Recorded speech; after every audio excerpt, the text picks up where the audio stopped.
A very good evening and welcome to this Sunday's edition of Newsfirst Weekend, coming to you live from our Newsfirst studios in Colombo. I'm Arundhati Lanka. Let's start off with a look at tonight's headlines.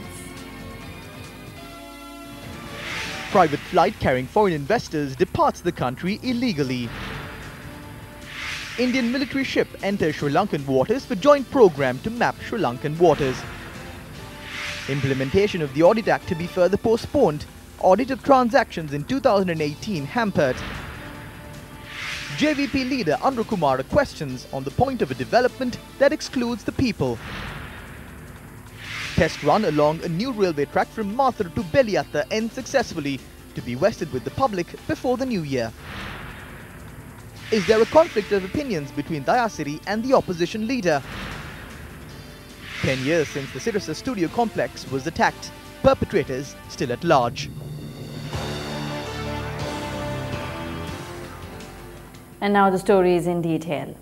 An aircraft carrying foreign investors that landed in the country has reportedly departed from the country illegally from Trincomalee. The aircraft with investors from China, Singapore and Hong Kong had arrived in the island upon an invitation extended by former governor of the Eastern Province, Rohitha Bogollagama, and landed at the Trincomalee China Bay Air Force Base this evening. China Bay. Today, for the first time, an international flight will take to the skies from the Trincomalee China Bay Air Force Base. A group of Hong Kong investors came here in their personal flight to develop investments in the country. Today, we have been able, with the support of the departments, to start an aircraft service from China Bay to Hong Kong and the world for the first time in the history of Sri Lanka. This tour is considered a personal one today.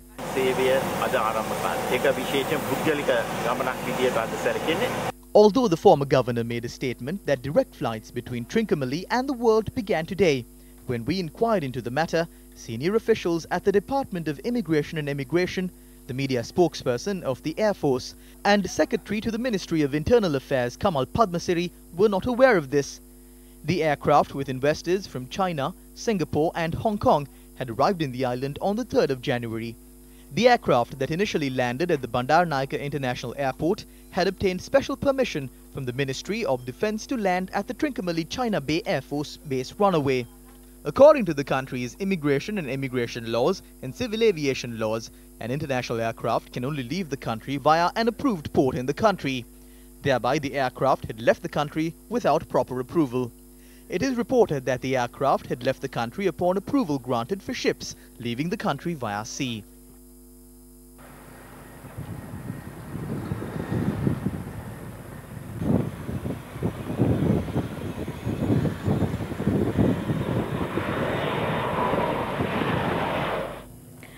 A joint mission mapping the sea borders of Sri Lanka is being carried out by the Sri Lanka Navy together with the Indian Navy. The Sri Lanka Navy stated that the Indian naval ship Jamuna arrived in Sri Lanka for this purpose.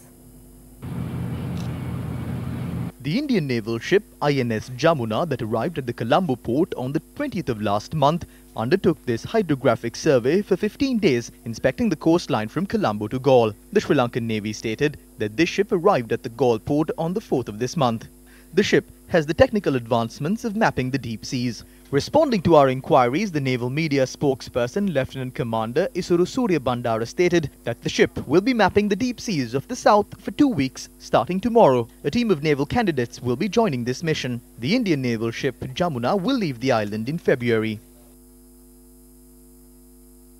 We recently saw the visit of INS Jamuna, a hydrographic vessel belonging to the Indian Navy. This vessel is capable of undersea seabed research, data collection. The Indian government and the Indian Navy is saying that the vessel will be doing a survey of the seabed from Colombo to Galle for measurements. The challenge for Sri Lanka is the vessel is a hydrographic vessel. That it's capable of collecting vital data about resources in our part of the ocean. But it's creating a space for a third country to access vital information that is a part of Sri Lanka's sovereignty. So there is always a room for compromise. So this is why Sri Lanka should be careful when it's providing access to third countries to survey our ocean and seabed, because the future of Sri Lankan prosperity is with the seabed. The last thing we want is to lose that.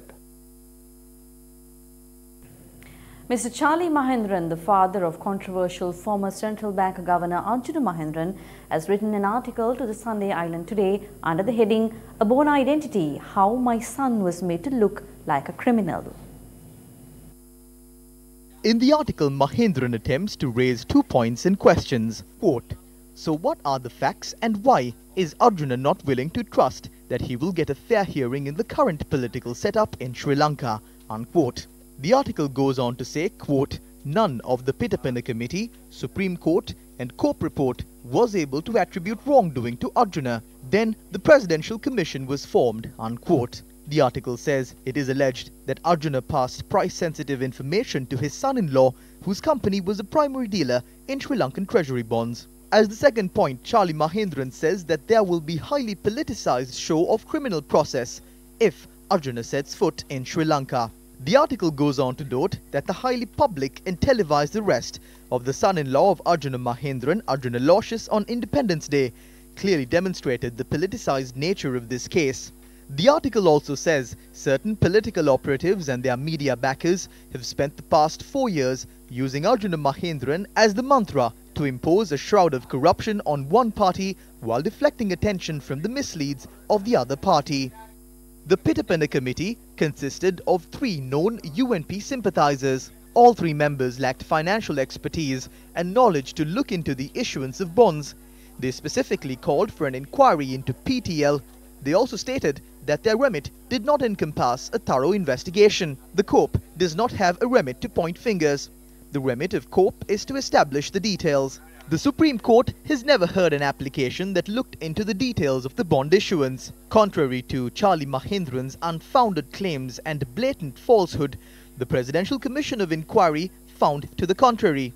The exact words from the bond report reads, quote, "We are of the view that the quantum of the sum to which Perpetual Treasuries Limited gained or benefited from inside information and market manipulation can be reasonably estimated at 8,529,964,495.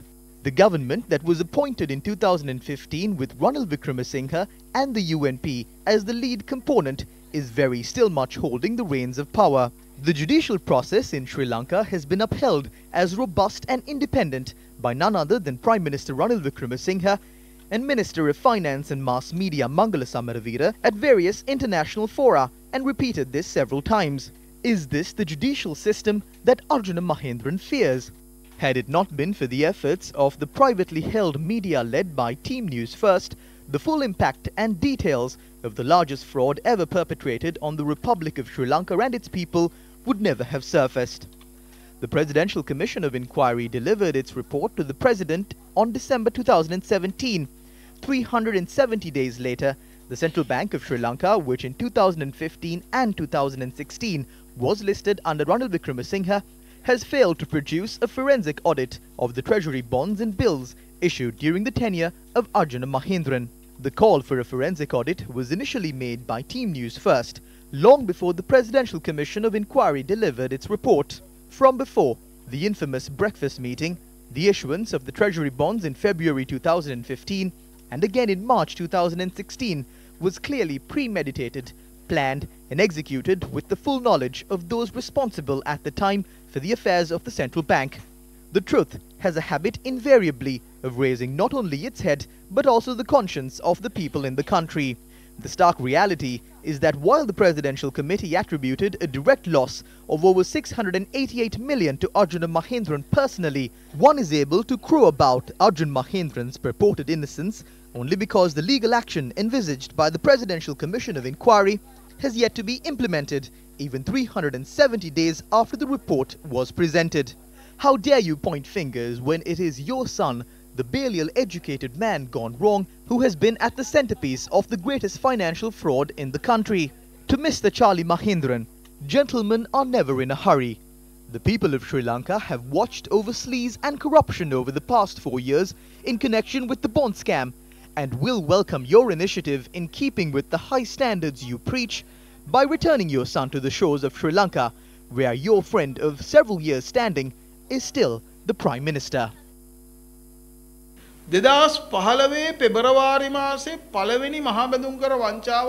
It is only 4 years after the first bond scam that took place in the country in February 2015 that the father of Arjun Mahendran remembers Arjuna Mahendran. Newspapers continuously reported on the facts revealed by the Presidential Commission on how the stage was prepared for this bond scam. The media reported that the issuance of the bonds were done on the advice of the Prime Minister. Arjuna Mahendran and his team, who destroyed the economy of the country, who deprived the people of this country of having 3 meals a day, who scorned the country in the international arena as a country with a central bank that was robbed by the government. They are coming out and asking how they were branded as criminals. Today they have got a Prime Minister who will protect Arjun Mahendran again. While Ranil Wickremesinghe is protecting Arjuna Mahendran is protecting the Prime Minister. The family members of Arjuna Mahendran are now working to protect Ranil Wickremesinghe. Just as the article was written, I request Arjuna Mahendran to come to the country and face the charges filed against him and prove his innocence. ඒ පරීක්ෂණවලට මුහුණ දීලා ඒ අවශ්‍ය කටයුතු වලට මුහුණ දීලා නිර්දෝෂීභාවය ඔප්පු කරන්න කියලා. අර්ලියගහ මන්දිරේ නැවතිලා. He stayed back at Temple Trees and said that he is the Prime Minister. He stayed back not in the name of democracy, but in fear that the bond scam will be investigated and that he will have to end up behind bars. He did all of this to simply stop that. The Audit Act was passed in Parliament despite the many obstacles it faced back on the 5th of July last year. It's come to our attention that although it has been 6 months since the passage of the Audit Act, the Act has not yet been implemented in the country. Today's review is on the Audit Act of the country. The review. The Audit Bill, a major 2015 campaign promise of the Government of Good Governance, was slated to be passed within their first 100 days in power. The Audit Commission was among the independent commissions that were established under the 19th Amendment to the Constitution that was passed in Parliament on the 15th of May 2015. The members of the Commission were also appointed. The presentation of the National Audit Bill was delayed and it was also amended on multiple occasions. It was finally passed in Parliament on the 5th of July. However, after nearly 3 years in the making of the National Audit Act, when will the State Audit Service be empowered to use the powers vested in them through the Audit Act? There is truth in the fact that the National Audit Commission is not functioning as the State Audit Service has not yet been established because of the influences that the state sector has from other sectors. Because of this, in the recent past, a separate committee was appointed at the Presidential Secretariat under the Secretary to the President. Another committee was appointed to draft the constitution of the service. The Salaries Commission is attempting to corner the State Audit Service in the same old place that it was by allocating the salaries of ordinary clerical staff. As a result, officials have not given their consent to work for such a salary. That is one of the main reasons for this issue. Auditor General Gamini Vijay Singh has said that as a result of the influences of the Salaries Commission, the presenting of the 2018 audit report has also been delayed. The President has already granted approval for a new salary payment scheme. In reality, the Salaries Commission is not ready, nor do they like to even simply follow this approval. They propose what they want, but you cannot work according to that because the Act has given many responsibilities to the Audit Department. We had already prepared all reports until 2017 by the start of 2018, but we still cannot start preparing the report for 2018. Therefore, I don't think that we will be able to even present the 2018 audit report on time. I have also informed the Speaker and the President about this. I believe because of this situation, the future accounts will also be delayed. Clearly, the government is trying to render this dysfunctional because all of their thefts and intimidations will be revealed. The people who were in power, as well as those who are currently in power, are stalling this. They are not allowing these institutions to function independently. These are the views expressed at the Colombo District National Intellectuals and Professionals Organization. The debt that is to be paid for this year is $9.5 billion. The total income received from exports is $2 billion. We need $20 billion to import goods from other countries. That brings us to a total of $25.9 billion. We only earn an income of $10 billion from the sale of our goods. This is the reason why the rupee keeps on depreciating against the dollar. This is greatly affecting the general public. Where is our development today? I saw that Ranil Wickremesinghe made a statement during the opening of a police station in Andamaduwa saying that the rural development has increased because the police has come. Keep in mind that the police has expanded. The offices have expanded and the provincial councils have expanded. What is development? People should think why development is needed. There is a 6-lane road in Suryawava. During the lime season, there are children who stand on the sides of this 6-lane road and sell lime.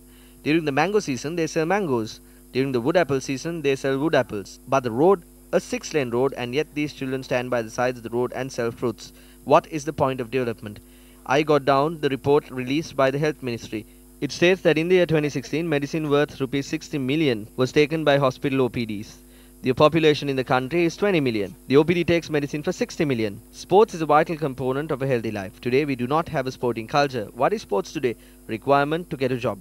If you can run fast, you will be recruited into the police. You can run fast and catch Arjuna Mahendran. They will try and fail.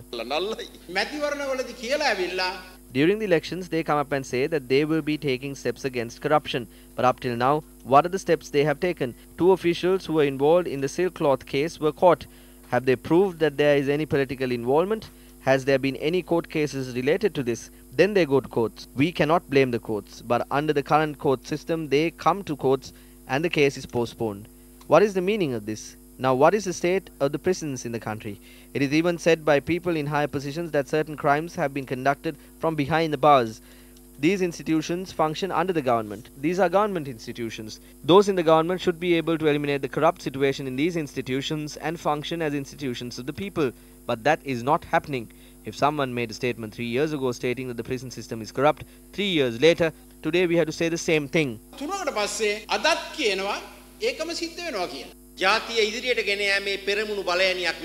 We need to understand that if we do not take the lead as a force that will take this country forward, the underworld and the drug dealers will step up and fill the void. Who is responsible for this corrupt situation? We are the ones who gave them this opportunity. The silence of the good people give the opportunity to the corrupt to do what they want. The construction of the first phase of the railway track from Madura to Khataragama has been completed. The first phase of the track extends from Madura to Beliata. The first test run along the newly constructed track took place today under the examination of Minister Arjuna Ranatunga. The general public was also present to embark on the inaugural journey. This is how supporters of Mahinda Rajapaksa behaved at the premises.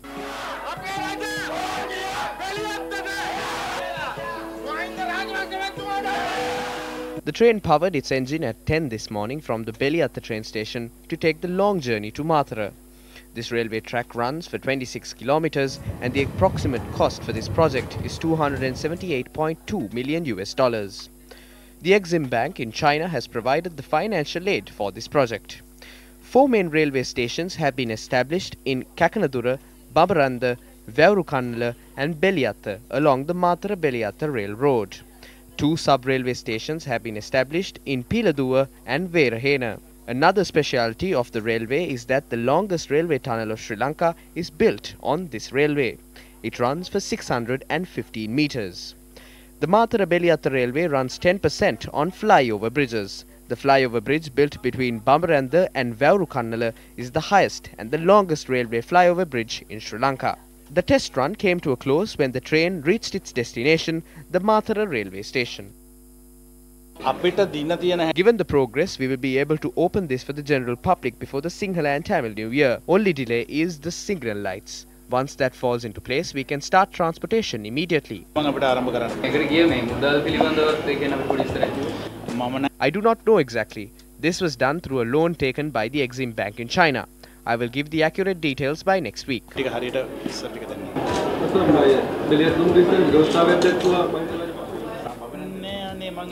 I don't mind those. There shouldn't be politics in development. This was not carried out by Mahinda Rajapaksa's money. I don't like to politicize these things. But there are robbers in Pradesha Sabhas. We don't have a panic. We don't have to panic because of their actions. SLFP General Secretary Dayasiri Jayasekara responded to questions raised by journalists in Kurunegala. Mahinda Rajapaksa mahatmaya ජනාධිපතිතුමා වෙනකොට දැන් පෙරුනේ පාක්ෂික කැටියට මම හිතන්නේ පිළිගන්නවා. දැන් නැත්තම් ශ්‍රී ලංකා නිදහස් පක්ෂ. We do not know that. You should ask that from him. Sometimes he said that he's an active member of SLFP. I don't know about that. I think the best thing is to ask from him. No, there is nothing like that. But there are mudslinging and criticism. We remember very well how he said not to vote for Shanta Bandara. We are ready for those things.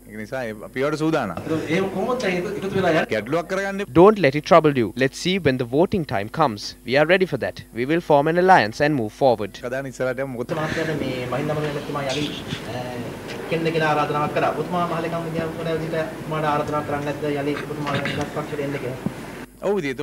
says that he is from the SLFP, so he should come and work with us. He cannot go and join other parties. If he does, he will lose his ministerial portfolio. What we say is he should come to reinvigorate the SLFP under the leadership of the President, Maithripala Sirisena. Opposition leader Mahinda Rajapaksa made these comments to questions raised by journalists in Kurunegala. මේ එක්සත් ජාතික පක්ෂය කියනවා ජනවාරි 8 වෙනිදායෙන් පස්සේ ජනාධිපතිවරණයකට යන්න ඒගොල්ලෝ plan කරලා තියෙනවා කියලා. එයාලට ප්ලෑන් කරන්න බෑනේ. They cannot plan. It is something that is in the hands of the president. I don't think the president would go for an early election. එහෙම වෙලාසෙන් යයි කියලා. ඔබතුමා කොයි පක්ෂයද නියෝජනය කරන්නේ? සියලු පක්ෂ. All the parties. I was elected to the parliament from the Sri Lanka Freedom Party. Therefore, I represent the SLFP. The SLFP and the Flower Bud have joined once again. Once they are together, then there won't be any issues and there is nothing to question about. ප්‍රශ්න කරන්න දෙයක් නෙමෙයි ඒක. ශ්‍රී ලංකා නිදහස් පක්ෂයේ මහලේකම්තුමා ඊ අපිට මාධ්‍යට පවසා සිටියා. කවුද මහලේකම්? දයශ්‍රී ජයසේකර. මහලේකම්. නිදහස් පක්ෂයේ മന്ത്രിවරු පරද්දන්න කුමන්ත්‍රණය කරපුවම අපි කොහොමද ඒගොල්ලොත් එක්ක ඉන්නේ කියලා. ඔව් ඉතින් ඒක Why don't you ask this from him? Then I can go because I don't have an issue. If Jayasekara has an issue, it is his problem, not mine. මගේ වැඩක් නෙවෙයි. එහෙම කිව්වා. එයා කියනවා මේ යකුන්ට බය නම් සෝනියා ගෙවල් හදයිද කියලා. අනේ වන්දනේ යකුත් එක්ක ගනුදෙනු කරන්නේ. Another branch of the Yoshida International Preschool was declared open in Kuliyapitiya today. Yoshida International Preschool chain, which functions under the supervision and guidance of President of the Sri Lanka Mahabodhi Society, Banagala Upatissa Thera, commenced at a time where there was no concern over preschool education in the country. The preschool that was declared open in Udabeddawa, Kuliyapitiya is the 21st school of the Yoshida International Preschool chain. A group including the President of the Sri Lanka Mahabodhi Society, Banagala Upatissa Thera, was present at the occasion. Preschool is the very first foundation that a child receives in his or her lifetime. If there is a strong foundation, then a strong building can be built. If the brain is to develop, it has to be polished just like a gem, and then it will glow like a gem. And the hands should be trained from a very young age, and this should begin from the preschool.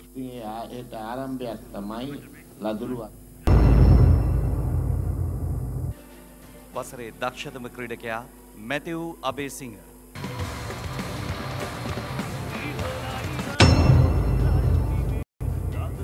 Are you the most talented sportsman of 2018? Sports First Allianz Platinum Awards 2018.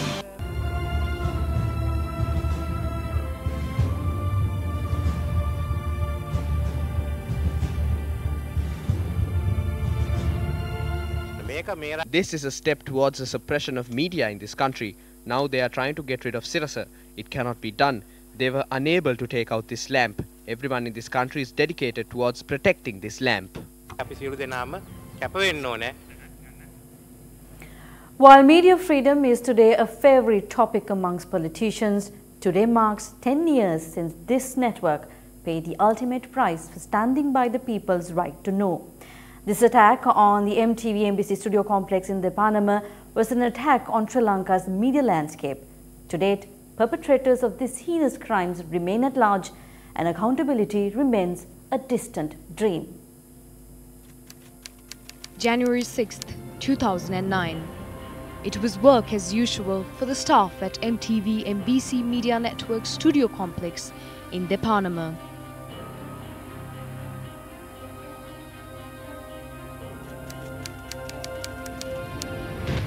At about 2:10 a.m., a group of armed thugs broke into the premises.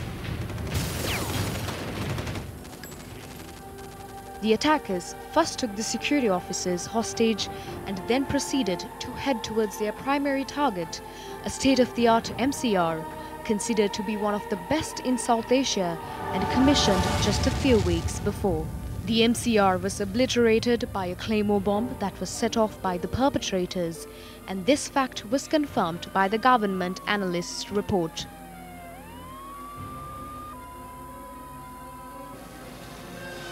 However, perhaps due to an unseen force of nature, only half the Claymore had exploded.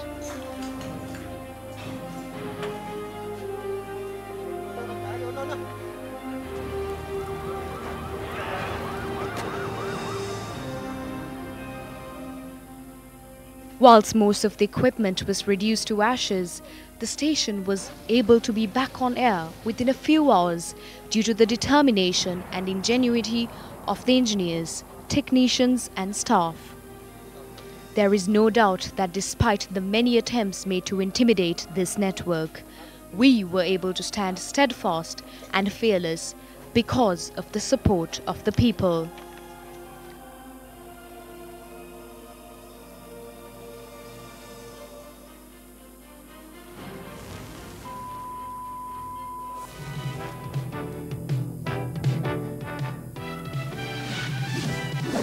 MTV-MBC studio complex in the Panama was attacked by an armed gang this morning.